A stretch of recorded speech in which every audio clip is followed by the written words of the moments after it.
L'exposition inattendue propose d'explorer près de 300 vêtements et accessoires qui apparaissent à travers les âges comme des infractions à la norme et aux codes moraux. Baptisée « Tenue correcte exigée » quand le vêtement fait scandale, elle vient de s'ouvrir au Musée des Arts Décoratifs à Paris. Transgression, inversion des genres masculins et féminins, défilés qui ont défrayé la chronique.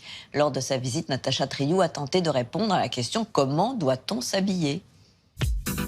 Trop court, trop large, trop moulant, scandale. Et couvrez-moi ce sein. L'histoire des codes vestimentaires et de leur transgression, c'est l'objet de l'exposition Tenue correcte exigée au Musée des Arts Décoratifs à Paris. Entre bikini et mini-jupe, le plus souvent le corps du scandale, eh bien c'est le corps justement. Le corps et la charge sexuelle d'un vêtement. Le corps sexué est vraiment... Ping pour femmes de Yves Saint Laurent jusqu'à la réhabilitation du corset façon Jean-Paul Gaultier. Gaultier, déjà, c'était le premier à s'intéresser avant tout le monde à la question de genre. Il crée des corsets qui sont un détournement un peu SM et un peu de cabaret et fait des seins qui imitent des obus de guerre. Et donc, il dit là que la sursexualisation, ça peut être une arme de guerre. La jupe pour homme, ça aussi c'est Gaultier. Il n'a pas été le premier. Par exemple, il y a Jacques Casterel, à la fin des années 1960, a voulu remettre au goût du jour la jupe pour les hommes. C'est la mode, c'est la vie. La jupe est identifiée comme un vêtement exclusivement féminin, ce qui est faux. De par le monde, des hommes portent des tuniques ouvertes, des jupes. On peut évoquer le kilt en Écosse, la djellaba, le pagne, le sarong. Il ne faut pas non plus oublier qu'en France, c'était le vêtement que les hommes ont porté jusqu'à la fin du XIVe siècle. Mais faire porter des jupes aux hommes au XXe siècle, on a oublié, je dirais, tout cela. Et c'est très difficile. Dans les années 80, Yohji Yamamoto et toute l'école japonaise bousculent les codes de la couture. Le scandale tournait autour du corps. En Occident, en haute couture, on fait des robes autour du corps d'une femme. Au Japon, on peut faire un vêtement autour de l'air.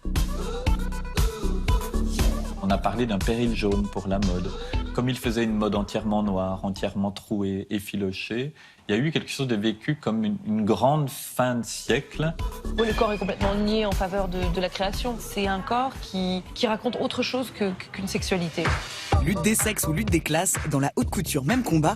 Exemple avec la collection Clochard de John Galliano en 2000. Ça a provoqué un tollé. C'est oublié qu'à travers les siècles, la mode aristocratique s'est nourrie de la mode populaire et qu'il y a beaucoup aussi de vêtements ou de codes vestimentaires qui viennent de l'élite, qui ont été récupérés dans la mode du peuple.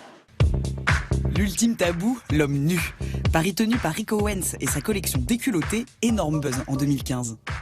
C'est une tenue pour eux, mais qui peut-être justement concentre un peu tous les tabous, du moins toutes les gênes à l'égard du vêtement. C'est une tunique, plutôt donc unisexe. C'est une veste, mais au lieu de couvrir les épaules et le cou, la veste tombe et va justement couvrir la partie basse du corps. Mais le col va former donc une ouverture sur le sexe qui est apparent. Le truc avait été coupé pile pour que tu n'en vois que le gland. Historiquement, la bite, quand c'est montré, ça doit être maximisé. C'est-à-dire qu'on ne montre que des bites royales, énormes, puissantes et des machines de guerre. On monte jamais un tout petit zizi ridicule. Ça met tout le monde hyper mal à l'aise. La nudité, c'est l'un des tabous de notre culture occidentale. Aujourd'hui, il faut le reconnaître, on a énormément de liberté de s'habiller.